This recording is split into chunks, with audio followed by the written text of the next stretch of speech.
ನಮಸ್ಕಾರ ಬಂಧುಗಳೇ, ನಾನು ನಿಮ್ಮ ಡಾಕ್ಟರ್ ಸಂತೋಷ್ ಶೆಟ್ಟರ್ ತಮ್ಮೆಲ್ಲರನ್ನು ನಮ್ಮ ಯೂಟ್ಯೂಬ್ ಚಾನಲ್ಗೆ ತುಂಬ ಹೃದಯದಿಂದ ಸ್ವಾಗತಿಸುತ್ತೇನೆ.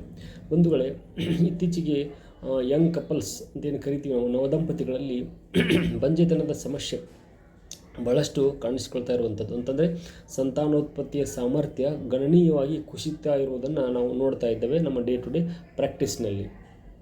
ಇದಕ್ಕೆ ಕಾರಣಗಳು ಹಲವು. ಒತ್ತಡದ ಜೀವನ ಆಗಿರ್ಬೋದು, ಆಮೇಲೆ ಸರಿಯಾದ ಸಮಯಕ್ಕೆ ಆಹಾರವನ್ನು ಸೇವನೆ ಮಾಡದಿರುವಂತಹ ಪ್ರಕರಣಗಳಾಗಿರ್ಬೋದು, ಜಂಕ್ ಫುಡ್ಗಳಾಗಿರ್ಬೋದು, ಆಮೇಲೆ ದಿನಚರಿಯನ್ನು ಸರಿಯಾಗಿ ಪಾಲಿಸದೇ ಇರೋ ಸಂದರ್ಭ ಆಗಿರಬಹುದು.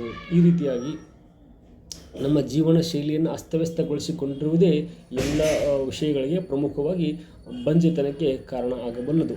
ಇವೆಲ್ಲ ಸಮಸ್ಯೆಗಳಿಗೂ ಸಹಿತ ಆಯುರ್ವೇದ ಶಾಸ್ತ್ರೋಕ್ತ ಜೀವನ ಶೈಲಿ ಅಂತಂದರೆ ಋತುಚರ್ಯ, ದಿನಚರ್ಯ ಅಂತೇನು ಕರಿತೀವಿ, ಅದರ ಜೊತೆಗೆ ವಿಶಿಷ್ಟವಾದಂಥ ಔಷಧೋಪಚಾರ ಪರಿಹಾರ ಆಗಬಲ್ಲದು ಎಂಬತಕ್ಕಂಥದ್ದನ್ನು ಇವತ್ತು ನಾನು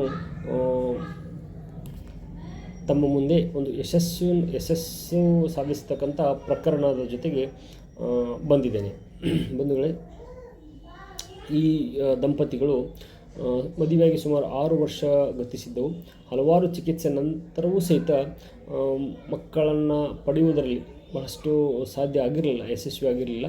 ಇವತ್ತು ನಮ್ಮ ಆಯುರ್ವೇದ ಚಿಕಿತ್ಸೆ ಕೇವಲ ಒಂದೇ ಒಂದು ತಿಂಗಳ ಆಯುರ್ವೇದ ಚಿಕಿತ್ಸೆ ಹಾಗೂ ನಿಯಮಿತ ಆಹಾರ ಪದ್ಧತಿ ಇವೆಲ್ಲವುಗಳಿಂದ ಅವರಿಗೆ ಇವತ್ತು ಅತ್ಯಂತ ಫಲಕಾರಿಯಾದಂತಹ ಒಂದು ಪರಿಣಾಮ ಸಿಕ್ಕಿರುವಂಥದ್ದು ಬಹಳಷ್ಟು ಖುಷಿ ವಿಚಾರ.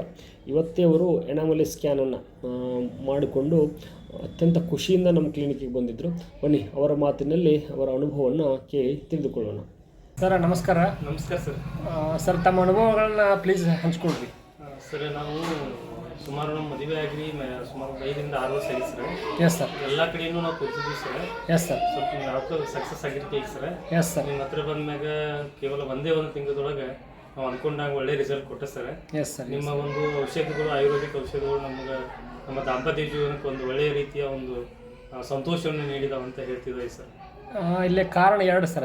ಒಂದು, ನಾವು ಹೇಳಿದ ಪದ್ಧತಿ ಪ್ರಕಾರ ಆಹಾರ ಪದ್ಧತಿಯನ್ನೆಲ್ಲ ಮಾಡಿದ್ರಿ, ಮೆಡಿಸಿನ್ ಕರೆಕ್ಟಾಗಿ ತೊಗೊಂಡ್ರೆ ಅದಕ್ಕೆ ಆಯ್ತು ಸರ್. ಎಷ್ಟೋ ಸಲ ಇನ್ವೆಸ್ಟಿಗೇಷನ್ದಾಗ ನಮ್ಗೆ ಕಂಡು ಬರೆದಂಥ ಸಮಸ್ಯೆಗಳು ವ್ಯಕ್ತಿಗಳನ್ನು ನಾವು ಪ್ರಶ್ನೆ ಕೇಳಿದಾಗ ಗೊತ್ತಾಗೈತೆ ಸರ್.